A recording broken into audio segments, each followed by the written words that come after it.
Hello everyone, this is Marshall Gittler, Head of Investment Strategy here at FXPRIMUS, and today I'm going to be talking to you about the U.S. election that we just had, which I think everybody agrees was maybe the oddest one. I don't know about ever, but certainly within living memory it's the oddest election that anyone has seen, and yeah, it seems to be developing along the same lines after the election too. But what are we going to discuss today? Right. First, in order that you can understand what the implications are, you have to understand the structure of the U.S. economy, U.S. government. So I'm just going to talk briefly to explain the structure of the U.S. government and particularly what powers the president has, so you can understand what he actually can do, what President Trump will and will not be able to accomplish. Then I'm going to go through what he says that he wants to accomplish, what his policies are, his stated policies at least, and their likely impact on the U.S. economy. Also, of course, they're going to have big impacts on the whole global economy as well, so I'll discuss that. Then we'll look at the market implications of what he's doing. First, Europe and the euro, because in fact, I think what he's doing may have more implications for the euro than even for the dollar. And finally, the implication for other assets, for other currencies, for oil, and for gold. Because this is really what happens with the U.S. presidency and the U.S. economy shapes the global financial markets. So, the president is one part, or heads up one part of the U.S. government. The U.S. government is divided into three parts: the executive branch, which is the president, the legislative branch, which is Congress, and the judicial branch, which is the courts. Now, the way it works is that the legislative branch, Congress, makes the laws. The executive branch executes the laws, puts them into practice, enforces them. And the judicial branch decides whether those laws are constitutional or not. So the whole system was designed by people back in 1776 who did not trust governments. Remember, it was the result of a revolution against the United Kingdom and the then king, and they just didn't trust governments in general, and they didn't trust kings specifically. So they designed a system that was composed, that included what we call checks and balances against each part. So the legislative branch can create laws, but the executive branch can refuse to execute them. The president can veto the laws. The president can suggest a law, but the legislative branch refuse to enact it. Both of them can pass something into law, and the judicial branch can say, no, it's not constitutional, and cancel it out. Many people complain about how the U.S. government is dysfunctional, how the House doesn't, the Congress doesn't cooperate with the president, and the president doesn't get along with Congress. But this is not a bug in the system. This is a function of the system. This is the way it was designed to work.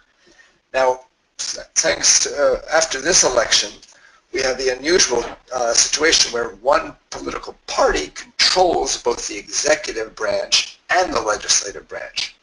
There are two parts to the legislative branch: the Senate, which has 2 representatives from each state, and the House of Representatives, where each state gets represented by the number of people in that state. Right now, the Republicans control all 3, so they should have an easier time to get their agenda through. But still, you know, President Trump can suggest something, but Congress can refuse to do it, or Congress can try to pass a law and Trump can veto it. It's still not guaranteed that everything will work the way President Trump wants. So what is the role of the executive branch? The president carries out the federal laws, and he can recommend new ones. But as I said, they have to be then passed by the legislative branch. The president is the commander-in-chief. He directs the national force, national defense, and he's also in charge of foreign policy. Usually he has a pretty broad hand to carry out foreign policy. Plus, of course, he opens bridges and kisses babies and does other ceremonial duties. So he directs the government, he commands the armed forces, he deals with international powers, he acts as the chief law enforcement officer, and he can veto laws passed by Congress. So what are some of his functions? First off, he prepares a budget for it. So he writes up a budget and presents it to Congress. So of course he has a large impact on fiscal policy. But he doesn't determine fiscal policy because Congress has to pass the budget. And of course, if in the last cases, for the last 8 years, when President Obama would present a budget, and he's a Democrat, and then the Republican Congress would refuse to pass it, and they would just basically do what they wanted to do. So just because the president says let's spend money on this doesn't mean Congress is going to spend money on this. That's fiscal policy.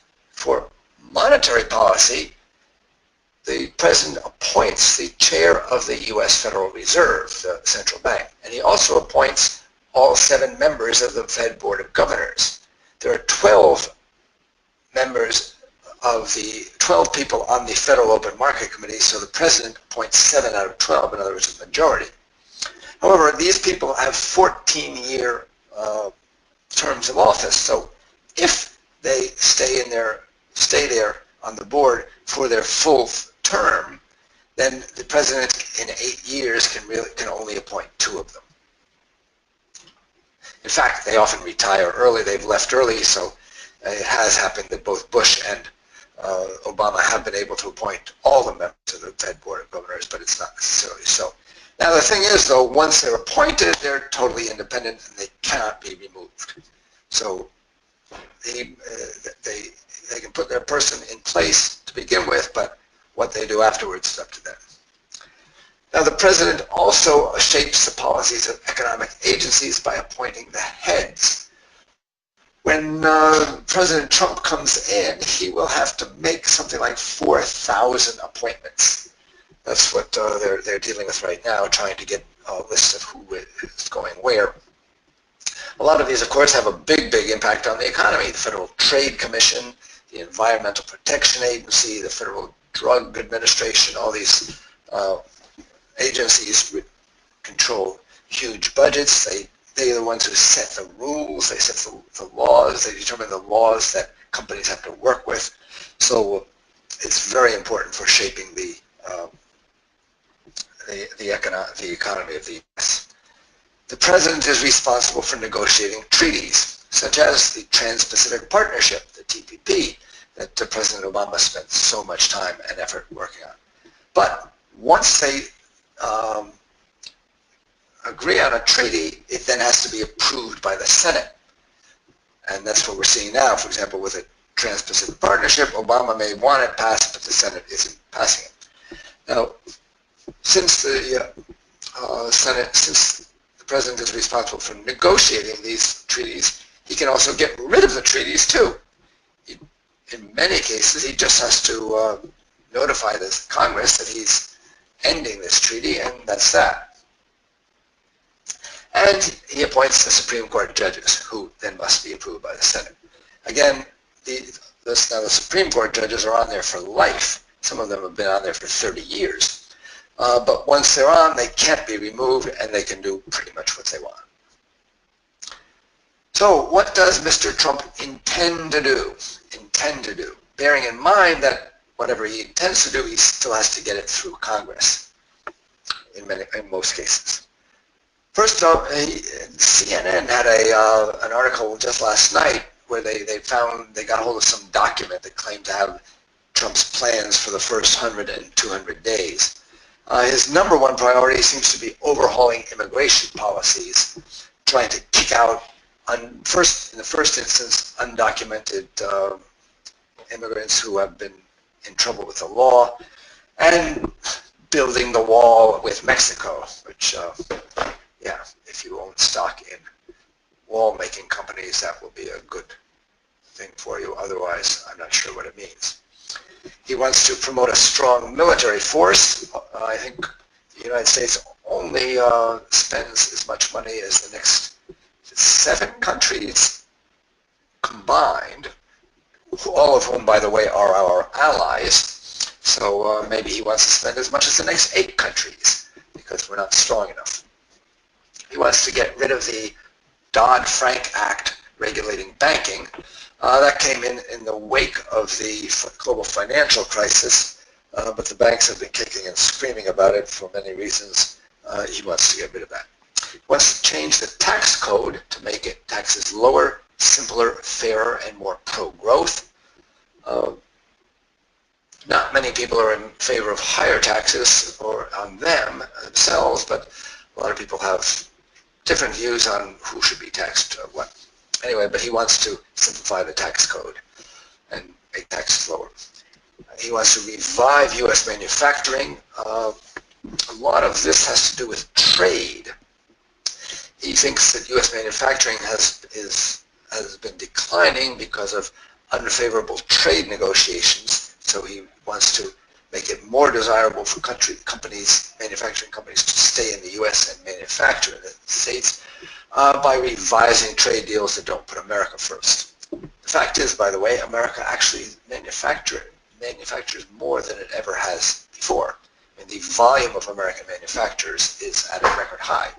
But certainly the number of manufacturing jobs is not at a record high at all. He wants to increase the number of manufacturing jobs. Restructuring U.S. energy policies. He wants to open more federal land to drilling, reduce the paperwork that are required for drilling on oil, ending what they call the war on coal. There's been a big move away from coal because of global warming and stuff. And some purely domestic things, repeal the Obamacare and protect Americans' constitutional rights, especially the constitutional right to own guns. So this is his agenda. What it would be the impact of that? Well, we don't know yet, but a lot of economists have come out against it. 20 Nobel Prize winners in economics, for example, said it was an incoherent economic agenda that would jeopardize the foundations of American prosperity and the global economy. But, of course, this is if it all gets passed. We don't know if it will all get passed. That's one of the key things here. What people particularly object to is his policy on trade, or what economists object to is his policy on trade. He said he's going to rip up existing trade agreements, maybe even withdraw from the World Trade Organization, which would be astonishing. In particular, he wants to renegotiate the North American Free Trade Association, which linked Canada, the United States, and Mexico in a free trade association, and also a similar agreement with Korea. And he wants to impose up to 35% tariffs on imports from Mexico, 45% on imports from China, and he's planning on his first 100 days in office on investigating whether China has been a currency manipulator. In this, I would personally say he's 2 years late. China is now, yes, it is manipulating its currency. It's manipulating it to push it higher or keep it from falling, which the U.S. shouldn't be complaining about. But so this is what's called closing the barn door after the horse is gone. But anyway, he's planning on investigating this, and maybe that's what he'll discover. Now, the economics profession believes that this would be a horribly destructive.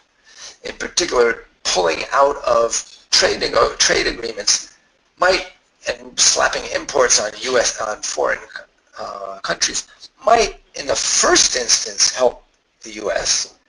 increase its exports, decrease its imports, or U.S. economic activity. But that assumes that other countries wouldn't do anything in response. That's ridiculous, of course. The trading partners would retaliate. China would throw up import barriers against U.S. exports. Mexico would throw up barriers against U.S. exports. So it would unleash a trade war that would send the U.S. economy into recession and cost millions of Americans their jobs. We've already seen this happen. I think starting in 1929, it wasn't very successful. So this is why economists are really one of the main reasons why economists are very much against, professional economists are very much against Trump's policies. Furthermore, his taxation and spending plans are well, how can I say, not orthodox. He has plans to decrease revenues by $5.8 trillion over the next 10 years, mostly by cutting taxes.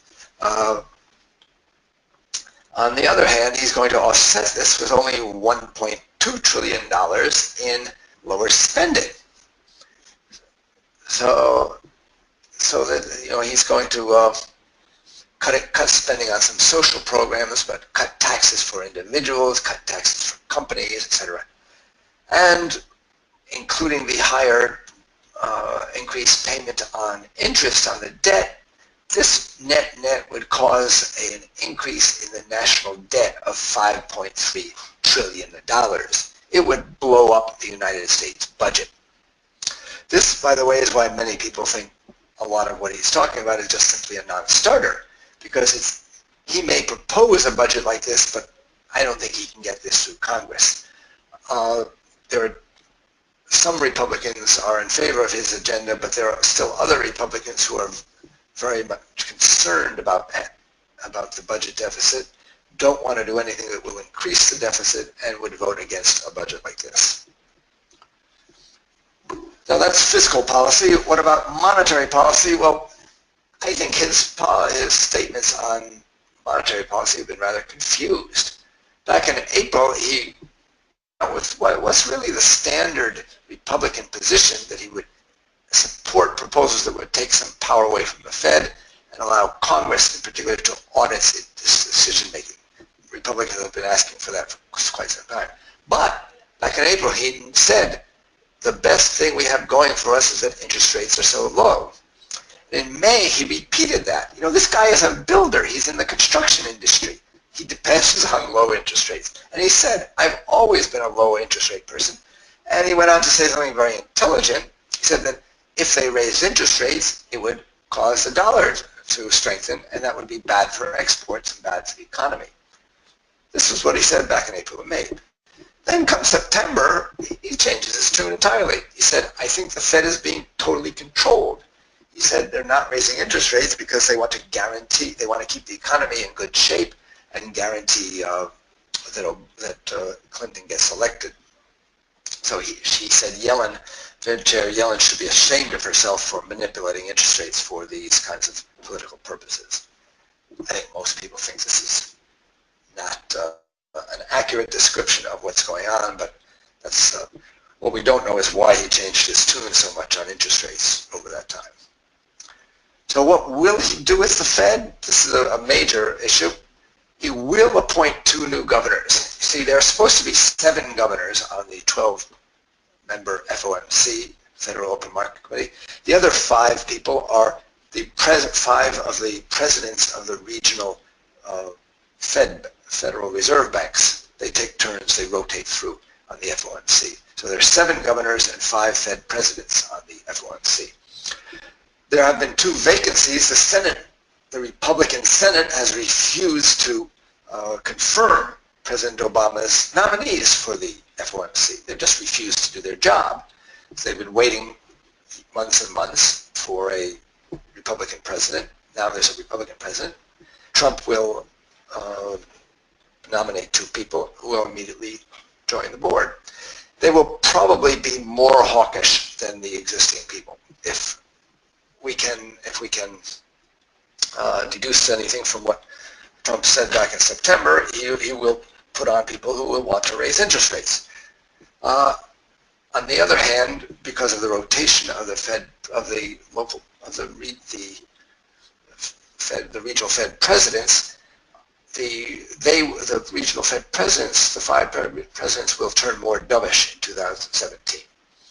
So it may all balance out, and the balance on the FOMC might remain the same. 2 more hawkish governors, 2 less hawkish presidents.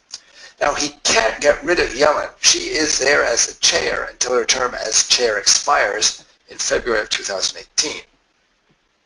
But he probably will replace her with a more hawkish person when her term expires. Vice Chair Fisher's term also expires shortly thereafter, and Trump will probably replace Fisher as well. So for the first year, we will have some continuity, but come 2018, there may be a distinctly more hawkish tone to the Fed. Now, the Republicans, as I said, want the Congress to audit the Fed. They want monetary policy to be more rule-based and less discretionary. They want some mathematical rule that says when GDP is this, and employment is that, and inflation is this, then interest rates will be this. So his appointees could move in that direction, less discretion or rule-based interest rates. I don't know what they do in current situation when interest rates should be negative, because how do you program what do you do when your program says interest rates should be minus 2%? I don't know. That's why a lot of people think this is not the way to operate a central bank, but that's not for me. Things could get even worse, though.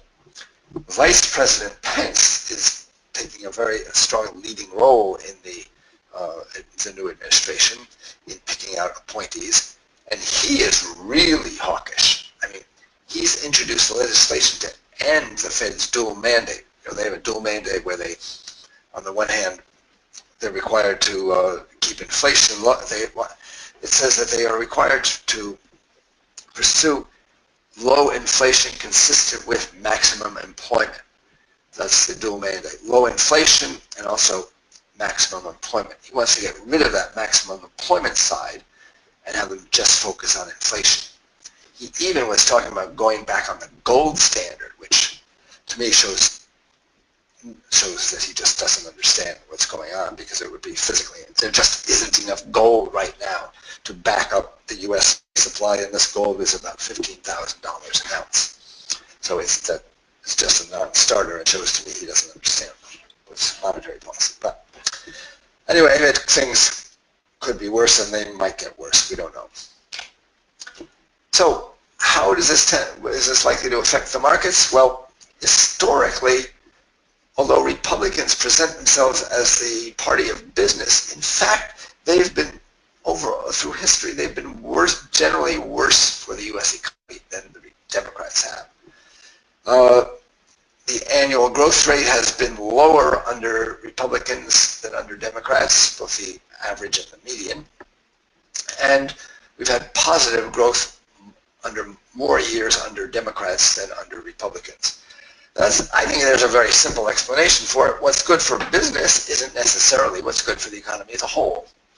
If the U.S. shipped all its manufacturing and all the jobs over to China, all the outsourced everything to India, corporate profits would soar, but there would be nobody left in America to buy the goods, and the economy as a whole wouldn't be very good. So I think this is not necessarily, this isn't hard to understand. The Republican presidents also tend to be worse for the dollar as well, perhaps for the same reason. Also, and this is a little strange, because you might think, as I just mentioned, that Republicans would tend to favor a hard currency, high interest rate policy more than the Democrats who would favor a low interest rate policy. But maybe the business interests win out, and the Republicans favor the interest rates tend to be lower under Republicans than Democrats. I haven't actually done that. Anyway, for whatever reason, the dollar has tended to perform better against the major currencies under Democrat presidents than Republicans. And I think that it might continue. Now, we don't have, of course, any track record for President Trump to see how the dollar or interest rates or bonds or anything would respond under him. But I just looked at the person who I think is the most similar to him, which is the Italian Prime Minister Berlusconi. I think there are a lot of similarities between the two. Businessman who moved into politics. And in fact, Berlusconi was a disaster for the lira and for Italian bonds. On the graph on the left-hand side here, we have the performance of the lira during Berlusconi's first term. Now, the yellow line shows the performance of the lira against the dollar, Actually, the lira appreciated against the dollar, but this was 1994. The dollar wasn't doing very well in general. If we look at the dollar against the lira against the Deutschmark, that's the blue line there. We can see that it fell very it didn't do very well. It fell throughout his term in office. Now, during Berlusconi's second term, we had the euro, so we can't see what happened with the lira.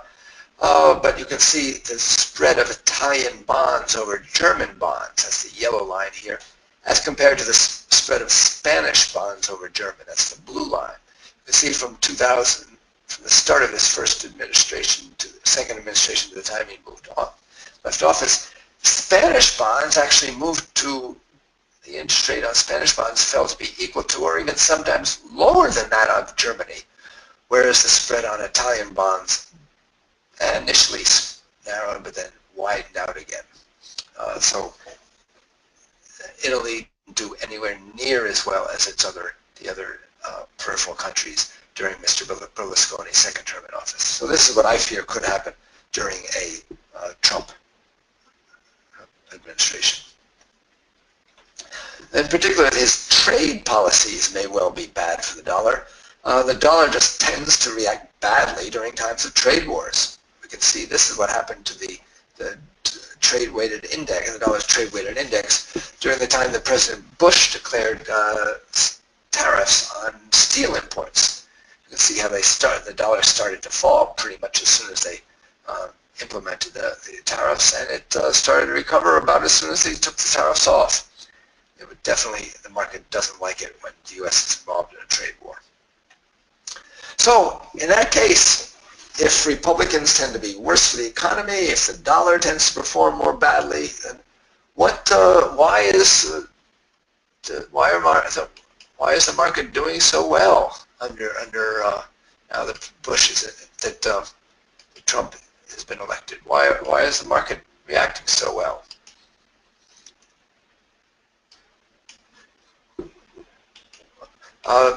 There are several reasons. First off, as I said, I think the main reason is because of the system of checks and balances. That they think that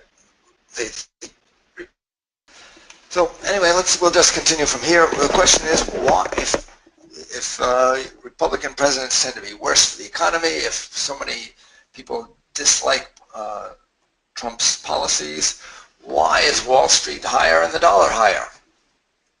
Well, first off, it's because, as I said, people assume that the system of checks and balances is going to work, and that Congress will prevent the worst impacts of Trump's policies while allowing through the best.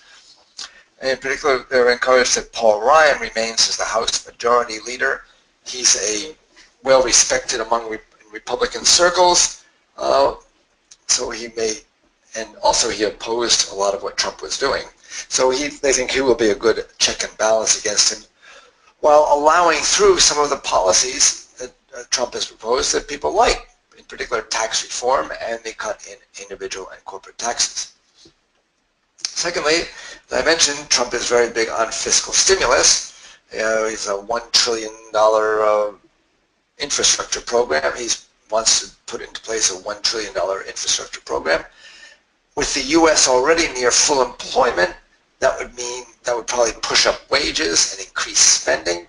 That would also be good for the economy. And his to-do list includes deregulation, tax cuts, and higher spending. That would also increase business confidence, which might mean more capital investment. Capital investment has been very weak for the last couple of years. As his worries about tightening interest rates, well, Yellen is going to be in place for the next year, at least the next year or so anyway, and he won't be able to get a majority on the FOMC for quite some time, so he won't change things radically, be able to change things that radically in the near term. Finally, people on Wall Street tend to be Republican. They may not be Trumpian Republicans. Talking to my friends in banks in New York, they were pretty surprised that he won, but they agree with many of the more traditional aspects of his agenda anyway, the tax cuts, infrastructure spending, and that kind of thing. So since he got into office, or when he got into office, because of his spending plans and tax cuts, inflation expectations and interest rates just jumped. In this graph, the blue lines are inflation expectations, and the yellow line is the 10-year bond yield. And you can see how on election day they all went skyrocketing. And this graph shows the Fed funds rate futures. The blue line was what the market was forecasting for the course of Fed funds on election day. The yellow line is what they were forecasting when I made this graph yesterday. So this, you can see how since Trump was elected, people expect inflation to be much higher and for the Fed to tighten rates at a much faster pace than they did before. Now, one thing very significant I'd like to point out, in fact, this is the most important graph in this presentation. The blue dots here are the median forecast from the FOMC members. In September, even before Trump came into office, the Fed FOMC members were predicting much faster tightening than what the market was saying. You can look at the difference between the dots and the dark blue line. There's a big, big gap there. So what's happening is, and this was before Trump was in office, so you can imagine what people in the Fed must be thinking now about where rates might be headed. That's why there's plenty of room for interest rate expectations to move up in the U.S. and for the dollar to move up accordingly. And because of this, I think the monetary policy divergence theme has come back with a vengeance, and it's going to remain a key support for the dollar. This graph shows the expected change in the spread of 3-month interest rates over the dollar rates by June of 2019. What it shows is that every currency except the Australian dollar and New Zealand dollar is expected to lose versus the U.S. That U.S. interest rates are expected to rise against all these currencies except the Australian dollar and New Zealand dollar. So this is going to support, I think, the dollar going forward. In fact, the way we can look at this more two-dimensionally, not just interest rates, is what happens to a currency when you have different fiscal and monetary policy mixes. Because the mix that we had before, for example, the mix right now in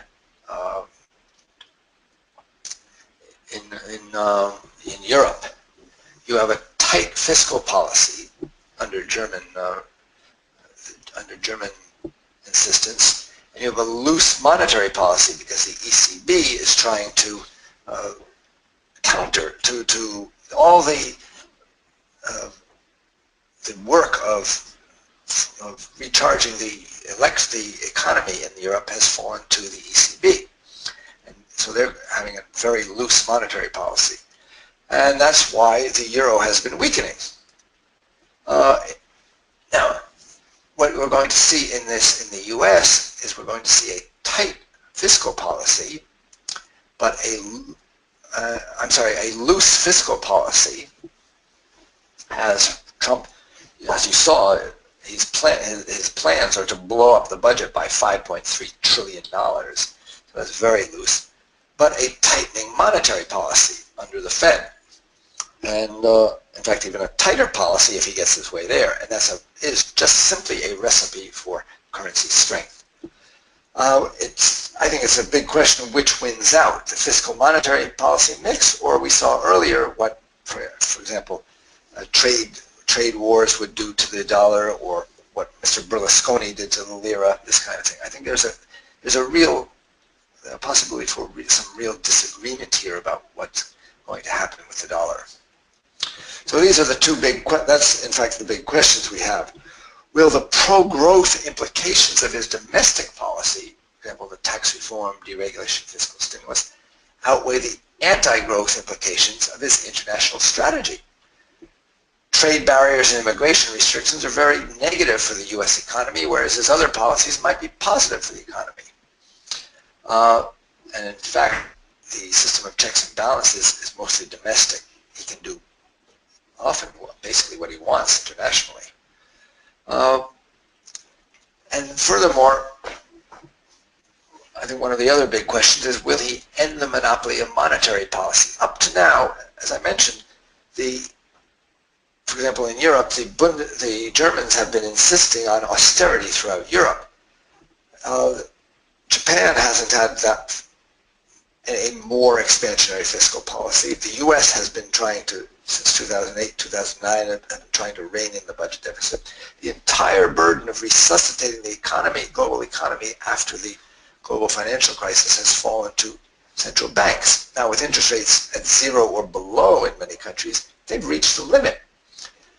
There's nothing more they can do. And the big question I have is, will Trump end the monopoly of monetary policy and bring fiscal policy to bear as well on the economy? He could, in that respect, he could actually do something good for the global economy. His international policy, though, is probably going to hasten the slowdown of globalization. Globalization was already slowing down before he came into office. As you can see from the bottom graph, for example, world trade has peaked and it's already declining. If he has his way, it's going to continue. So less and less globalization. This is very negative for emerging market countries, they're the ones who prospered through globalization, and particularly Asian countries, which focus on manufacturing exports. Also, the stronger dollar, higher U.S. interest rates are a disaster for emerging market companies. Many of them borrowed in dollars over the last few years, and they'll have a hard time repaying the dollars or rolling over their loans at a higher cost. You can see here why this is such a disaster for Asia. This shows manufacturing value added as a percent of GDP for these countries. The blue ones are the Asian countries, so you can see that the countries that have the light blue ones are mostly Asian.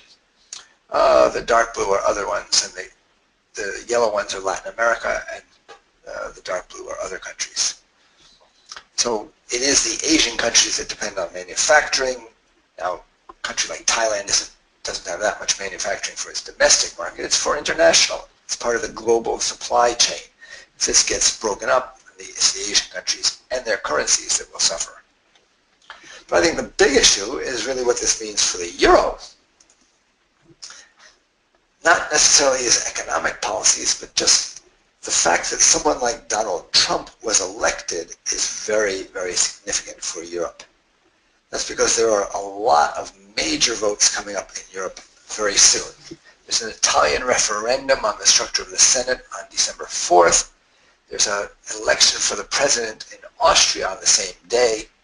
The Dutch are having a general election in March. The French hold their presidential elections in April and May. And then Germany has its elections in September. In all these countries, the right wing is surprisingly strong. I shouldn't say surprisingly strong, because it's not surprising. The right wing is becoming increasingly strong, and these are people who who really want to change the direction of policy in these countries. Many of them want to weaken the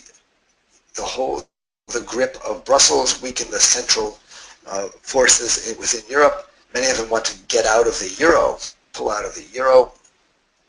They really want to halt the European and even reverse the European project that's been going on for during most of the post-war period. And Trump really breaks down some of the barriers against this. Some people may have been just had a mental block against voting for someone like this, or someone like Trump's equivalent in these countries. But as the former French Prime Minister Raffarin said, voters will say, after all, others have done it and the world hasn't collapsed. Brexit, they voted to go pull out. Britain's still going along. Trump, though, is definitely different from anyone who's been elected in the last I don't know, certainly in the post-war era in the U.S. The U.S. still was going along. So maybe they'll give these people a try. It's a big threat to the European project. And in fact, I started to say that this was surprising, but it's not at all surprising because the conditions that brought Trump to office are worse in the U.S., in Europe, than they are in the U.S. Unemployment is higher. The left graph on the left shows the U.S. unemployment rate blue. The yellow is in the Eurozone. Not only is but even this hides a big disparity within the Eurozone. If you look at the graph on the right, this just shows a Eurozone unemployment. Between the yellow line is the overall, but the dark blue line shows the highest unemployment rate in the Eurozone. In Greece and Spain is about 20%. This is still, these are depression-like levels. There's no doubt that these people are willing to listen to other ways of solving their problems. Earnings growth has been even lower in Europe than it has been in the U.S., although inflation has been lower too, so real earnings growth is pretty similar. But I think people care more about, unless the inflation is very high, I think they don't take they prefer the nominal rise. And also the immigration question that really drove a lot of the Trump supporters is much, much more serious in Europe than it is in America. This graph shows the asylum applications per 100,000 local population. You can see in the U.S. it was only 20. It's very few people applied for asylum. The number of, Trump talks about this wave of immigration, but it's just, well, of course, asylum isn't everything. A lot of what Trump was talking about was illegal immigration from Mexico, but actually that's gone in reverse in the last few years. Meanwhile, you look at countries like Hungary and Sweden and Austria, there have been huge influxes of people. And the population density in Europe is much, much higher than in the U.S. So not only are there more people coming in from abroad, but they're more likely to be your neighbor. And this is causing a lot of questions among many people in Europe. On the other hand, there are some things that make it less likely that Europe goes wholesale to the right. First off, Europe is a much more egalitarian society than the U.S. To measure this, we look at what's called the Gini coefficient. This is a measurement of the concentration of wealth. 100 would mean one person has all the money and nobody has any other money. 0 would mean everybody has an equal amount of money. You can see that European countries have consistently been more equal than the U.S. So this reduces tensions a little bit. You don't have the same feeling that you do in America of people just being left behind. And support for the euro is very strong in the U.S. still. You can look at shows the poll about the eurozone, the support for the euro. You'll see that in the 12 original eurozone countries, you've never had a majority of people who wanted to get rid of the euro, and in fact now it's a net 40% of the people are in favor of the euro. Very, very strong support for the euro, even in places like Greece and Spain. So this makes it a little less likely that they will vote for these parties, but you can't get rid of. When you vote for a party, you vote for all of their policies, and this may not be the deciding factor. You just never know. Also, the geopolitical implications of Mr. Trump are worrisome for the euro. Mr. Trump seems to get along very well with Russia's Putin. He wants to remove U.S. and European sanctions on Russia. And also wants some Europeans to pay more contribute more to their defense. Most of the European countries don't contribute to NATO what they're supposed to. This would increase geopolitical tensions in Europe, I think, which is negative for the euro. The euro increase Russian influence in Europe, which would be negative for the euro. And it would force European countries to spend more on defense and less for social welfare. That would reduce consumer spending. Would put mean that monetary stimulus would be required for longer. That's also negative for the euro. But the big question is, or one of the questions is, will Mr. Trump succeed in loosening EU fiscal policy? This graph shows the expected change in the budget deficit, change in the fiscal impulse in various European countries and in the US before Mr. Trump came into or was elected. A positive number means fiscal policy is tightening, means the budget deficit is not going to be as great one year as it is the next. That means a smaller deficit or narrower deficit means a tighter fiscal policy. You can see that they're planning on tightening fiscal policy in all the major EU countries except for Finland. If Trump is successful in reviving the U.S. economy through fiscal stimulus, he may change the consensus on this, and that could be a radical change. That would mean less need for monetary policy stimulus, monetary stimulus, and a stronger euro. The implications for sterling, actually Trump's been beneficial for sterling for a very simple reason. The sterling collapsed back in June and July. Now everybody knows what Britain's policy problems are, but people are just beginning to think of what the Eurozone's problems are. The Brexit process will take 2.5 years, or 2 years after it gets triggered. It's not going to be triggered till next. Gold are unclear. Higher interest rates and a higher dollar are negative for gold, but greater policy uncertainty, greater international friction, and higher inflation are good for gold.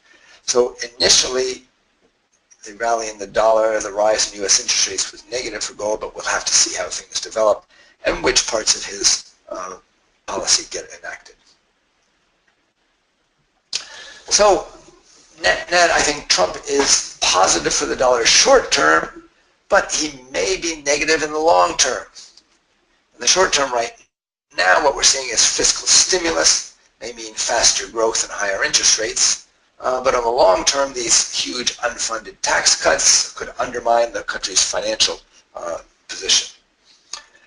On the short term, discouraging imports and increasing exports should improve the trade balance, now the country's trade deficit, and the higher prices for imports would be higher inflation, so higher interest rates, positive for the dollar. But on the long term, foreign countries retaliate, U.S. supply chains are disrupted, growth slows.